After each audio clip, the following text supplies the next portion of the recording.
बिस्मिल्लाहिर्रहमानिर्रहीम, अस्सलाम वालेकुम नाजरीन। मैं हूं बाबर हयात और आप देख रहे हैं 24/7 उर्दू न्यूज पर होम एक्सपेंस के ताउन से बाबर हयात शो। नाजरीन, पाकिस्तान और श्रीलंका के दरमियान वर्ल्ड टेस्ट चैंपियनशिप का हिस्सा 2 टेस्ट मैचेस पर मुश्तमिल टेस्ट सीरीज का आगाज होने जा रहा है। गाल क्रिकेट स्टेडियम पहला टेस्ट मैच इस स्टेडियम में होगा और पाकिस्तान के व्यारी वक्त के मुताबिक 16 जुलाई सुबह 9 बजे ये मैच स्टार्ट होने जा रहा है। 16 जुलाई यानी कल से ये मैच स्टार्ट होने जा रहा है और पाकिस्तान के क्रिकेट फैंस के लिए 2 चीजें इस वक्त जानना वो बहुत ज्यादा जरूरी चाह रहे हैं। एक तो पाकिस्तान की प्लेइंग 11 क्या होगी और दूसरा मौसम कैसा रहेगा।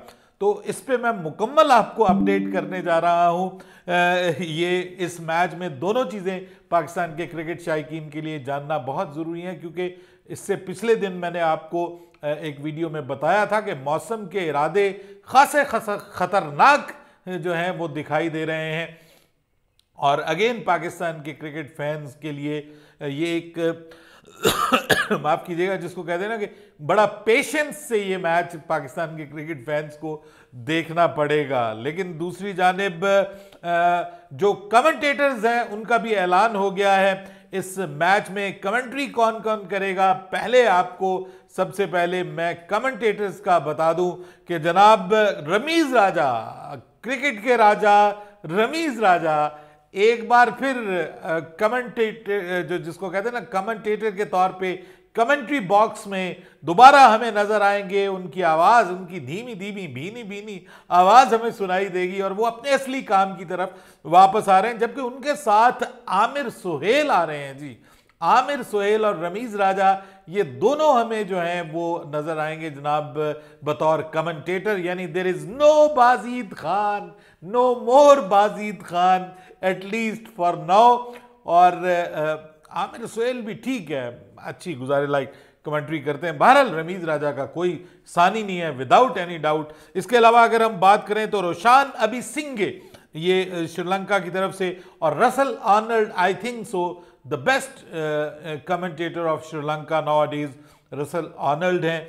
और इसके अलावा टीनू मवायो जो हैं जिनका ताल्लुक वहाँ से है अपना जिम्बाब्वे से, वो भी कमेंट्री पैनल का हिस्सा होंगे। सो ये 5 कमेंटेटर्स जो हैं वो हमें एंटरटेन करेंगे अपनी खूबसूरत आवाज़ और कमेंट्री के साथ हमें मुतला रखेंगे। लेकिन उसके लिए ज़रूरी है कि जनाब ये मैच हो, और मैच होगा तो फिर पाकिस्तान की प्लेइंग 11 क्या होगी, पाकिस्तान किन 11 खिलाड़ियों के साथ मैदान में उतर सकता है। मैं आपको 97% बिल्कुल मैं दावा करता हूं कि मैं आपको जो प्लेइंग 11 बताने जा रहा हूं यही प्लेइंग 11 इंशाल्लाह होने जा रही है।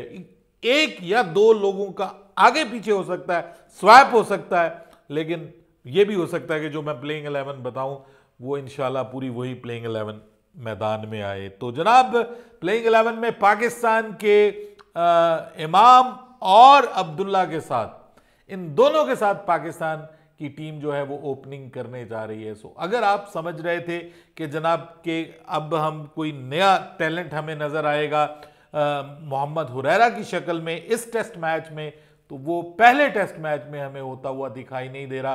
पाकिस्तान पहले टेस्ट मैच में खासे तवील बैटिंग लाइनअप के साथ जाने का प्लान कर रहा है और उसमें खास तौर पे तजुर्बा जो है उसको पाकिस्तान की टीम में रखा जाएगा और नए टैलेंट को फिलहाल बैटिंग में इस मैच में मौका मिलने का इम्कान नहीं है। सो तीसरे नंबर पे हम जो हुरैरा के बारे में सोच रहे थे वो प्रोग्राम कैंसिल हो गया, क्योंकि जो प्रैक्टिस मैच था उसमें शान मसूद ने जनाब कमाल की 83 रन की जो इनिंग्स खेली है, उसके बाद बाबर आजम ने यह फैसला किया कि जनाब ये तीसरे नंबर का बेस्ट बैट्समैन हमारे पास बन सकता है और फिर राइट लेफ्ट बैटिंग कॉम्बिनेशन जो है वो भी चलता रहेगा आगे तक नंबर 4 तक, क्योंकि नंबर 4 पे हमें राइट हैंडेड बैट्समैन, दुनिया के बेहतरीन बल्लेबाज इस वक्त without any doubt best batter in the world, कोई कंपैरिजन नहीं है इस वक्त किसी के साथ, कोई बड़े से बड़ा भी। ठीक है, मैं रिकॉर्ड के बारे में बात नहीं कर रहा, मैं उसके बारे में तजुर्बे के बारे में बात नहीं कर रहा, बट राइट नाउ आईसीसी ये कहता है कि Babar Azam is the best batter in the world across the format, क्योंकि 2 फॉर्मेट्स में वो नंबर 3 पे है, T20 में और टेस्ट में, और एक फॉर्मेट में वो नंबर 1 पे है। दुनिया की कोई माई का लाल जो है इस वक्त बाबर आजम की तरह इस तरह टॉप 3 में नहीं है, कोई बल्लेबाज नहीं है। सो आईसीसी ये एक्लेम्ड है, ये ट्रस्टेड है, ये दावा नहीं है सर, ये स्टैट्स बता रहे हैं और करंट परफॉर्मेंस बता रही है। और बाबर आजम के पास ऑब्वियसली बहुत बड़ा मौका है कि बाबर आजम इस टेस्ट सीरीज में अगर ये मुकम्मल हो जाती है, क्योंकि अगला जो मौसम की जो हाल मैं आपको बताने जा रहा हूं वो सुन के आप हाल से बेहाल भी हो सकते हैं, तो जो करंट सिनेरियो है उसमें मेरे ख्याल में बाबर आजम के साथ कोई कंपैरिजन नहीं है और बाबर आजम के पास मौका है।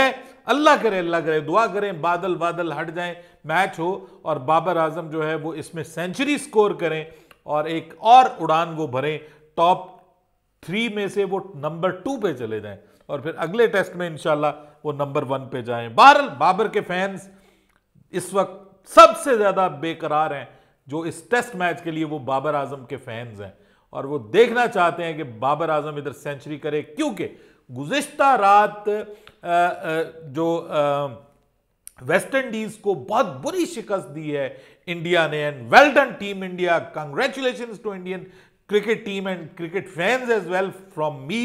और I take my words back के जी इंडिया जो है वो इंडिया को टफ टाइम वेस्ट इंडीज दे सकता है। इंडिया ने तो बहुत बहुत बुरे हालात किए हैं, उनके एक इनिंग्स और 141 रन से शिकस्त दी है, बहुत बुरी मात दी है जी। मैं कहता हूं कि जिसको आप कहते हैं ना कि धूल चटवा दी, और यही होना था जी, यही होना था।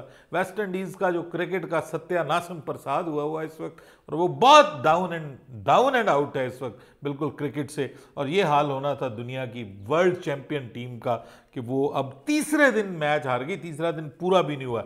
बहरहाल वहां पर विराट कोहली जो है वो अनफॉर्चुनेटली सेंचुरी स्कोर नहीं कर सके। 76वीं सेंचुरी वो स्कोर कर सकते थे, बहुत से लोगों का दावा था, लेकिन वो 76 रन बनाकर ही आउट हो गए।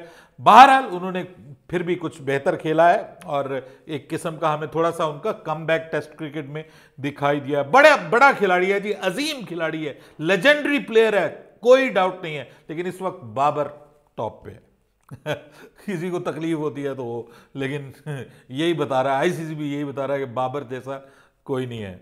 और उसके बाद खैर नंबर 4 बाबर, नंबर 5 पे आपको खेलते हुए दिखाई दे सकते हैं जी सरफराज अहमद रिजवान। इस मैच में नहीं खेलेंगे, पहले सोचा जा रहा था कि उनको बतौर बल्लेबाज खिलाया जाए, लेकिन साउथ शकील की जो परफॉर्मेंस रही है विद द बैट, जो ये मैच आया है प्रैक्टिस मैच, उसमें उन्होंने 61 रन बनाए और बाबर के साथ वो खेलते रहे तो बाबर को बड़े अच्छे लगे, बड़े प्यारे लगे हैं।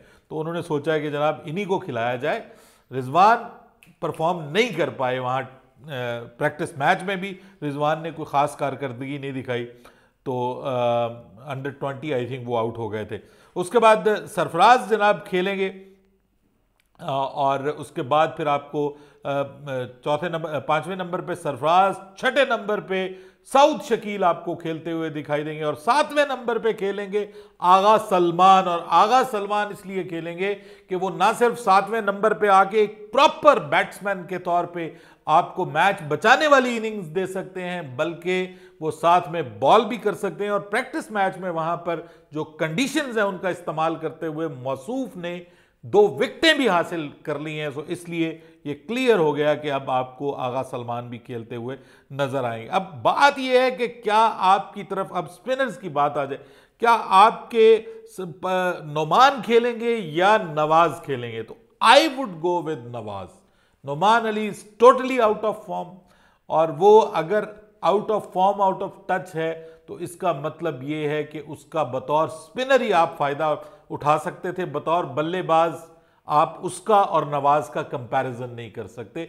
नवाज इज प्रॉपर ऑलराउंडर और नवाज को एज मिल सकता है क्योंकि स्पिन भी आपको चाहिए, ऑब्वियसली एटलीस्ट 2 तो आपको प्रॉपर स्पिनर चाहिए। तो I would go with Nawaz. किसी ने कहा है कि नोमान खेलेगा, I would go with Nawaz. So Noman और नवाज में से कोई एक खेलेगा, ये वो पोजीशन है कि जिसके ऊपर मामला डामाडोल है। और उसके बाद फिर शाहीन शाह आफरीदी और नसीम शाह, ये दोनों आपको खेलते हुए नजर आएंगे। पाकिस्तान वॉन्ट गो विद अपने जो मियाँ हैं, क्या नाम है उनका, हसन अली। उसकी वजह यह है कि अभी वो, हालांकि उन्होंने अच्छी परफॉर्मेंस दी है, लेकिन नसीम आई थिंक सो आपकी फर्स्ट प्रायोरिटी होनी चाहिए। And then there will be Abrar Ahmed, Pakistan के लेग स्पिनर, पाकिस्तान के शानदार फ्यूचरिस्टिक। बाबर ने बड़ी तारीफ भी की है उनकी, और प्रेस कॉन्फ्रेंस जो बाबर ने की है, बाय द वे ट्रॉफी की भी रूनुमाई हो गई, टेस्ट ट्रॉफी की। दोनों कप्तान दिमुथ करुणारत्ने और बाबर आजम दोनों यहाँ पर मौजूद थे। और इसके अलावा बाबर आजम की उन्होंने तारीफ भी बहुत की है, और उन्होंने कहा कि बाबर आजम दुनिया के बेहतरीन बल्लेबाज हैं और हमारा इनके खिलाफ प्लान है, और वो प्लान हम जरूर एग्जीक्यूट करने की कोशिश करेंगे। दूसरी जानिब बाबर आजम ने कहा कि इनके पास जो है वो इनकी स्पिन बॉलिंग अटैक है, और हमें इनकी टीम के बारे में कुछ अंदर की बातें बताई हैं। किसने? मिकी आर्थर ने, जो इनके पुराने कोच रह चुके हैं, अब वो हमारे टीम डायरेक्टर हैं। तो उन्होंने इनकी कमजोरियां हमें बता दी हैं, उनको मद्देनजर रखते हुए हम इनको टफ टाइम देने की कोशिश करेंगे। सो बाबर आजम ने भी अपना जो है वो मंसूबा बता दिया है। अब आ जाए जनाब जरा मौसम के ऊपर। गाल का वेदर आप खुद भी अपने मोबाइल फोन्स पे भी चेक कर सकते हैं जी। गाल का वेदर कुछ अच्छी खबरें नहीं सुना रहा। इस वक्त जब ये मैं प्रोग्राम रिकॉर्ड कर रहा हूं, अभी तक तो मौसम काबिल कबूल है, काबू में है। रात का वक्त है और चांद निकला हुआ है, लेकिन उसके बाद फिर रात को ही तकरीबन जो है वो 1-1:30 बजे के बाद, रात 1:30 बजे के बाद बारिश के चांसेस स्टार्ट होते हैं। और सर कल सारा दिन बारिश है, कल सारा दिन बारिश है। ओवरऑल 63% बारिश की पेश गोई है। तो पहला दिन बहुत बहुत ही अच्छा हो जाए ना, अगर इस यहाँ का जो अब का जो है मौसम की सूरत हाल बहुत ही अच्छा हो जाए, तो अच्छा तो वैसे ये हो जाए कि बारिश हो ही ना, मतलब ये पेशीन गोई गलत साबित हो जाए।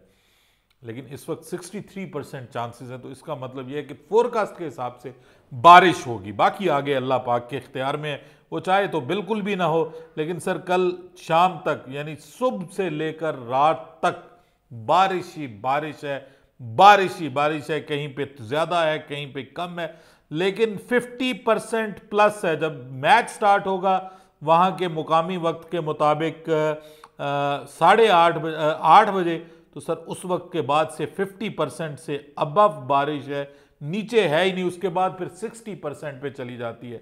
और अगर मैं आपको आगे भी बता दूं, वैसे बाय द वे जहाँ पे मैं इस वक्त मौजूद हूँ, एबटाबाद में भी इस वक्त बारिश हो रही है, और सुनने में तो यह है लाहौर में भी बारिश हुई है आज।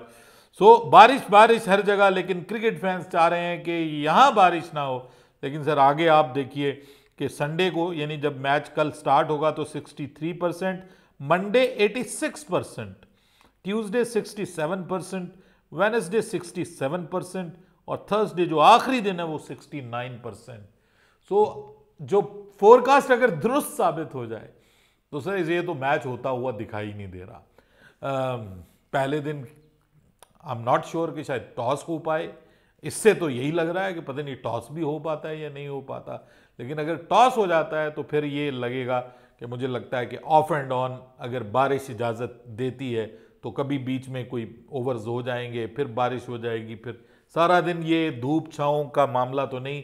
बारिश और खिलाड़ियों की आपस में, खेल की आपस में आंख मचोली होगी। I am really sorry to see this condition, the weather condition in Sri Lanka. और हम श्रीलंका में प्लान कर रहे हैं एशिया कप, यानी आप ये वेदर वहां का देखें, और हम प्लान कर रहे हैं एशिया कप। अगली वीडियो में आपको बताने जा रहा हूं कि पाकिस्तान ने अब इस मुद्दे को उठाया है, क्योंकि पाकिस्तान ने उनके सामने सितंबर में जो वेदर अप फोरकास्ट है ना वो रखा है, और लोगों के कानों से धुएं निकलने शुरू हो गए कि यार ये हो गया, एशिया कप पूरे का पूरा डूब गया अगर बारिश में, तो क्या होगा। तो उसके लिए अब पाकिस्तान ने एक नया प्लान दिया है। वो क्या है, वो अगली वीडियो में हम आपके साथ डिस्कस करेंगे। ये जो सिचुएशन है sir, this is not the best weather to play cricket in Sri Lanka. और श्रीलंका को भी कुछ सोचना चाहिए, उनको थोड़ा मतलब कोई ऐसे एरियाज भी डिसाइड करने चाहिए क्रिकेट के लिए कि जहां पे बारिश कम हो रही हो। अपनी राय दीजिएगा कमेंट सेक्शन में। बाबर हयात को इजाजत दीजिएगा। अल्लाह हाफिज।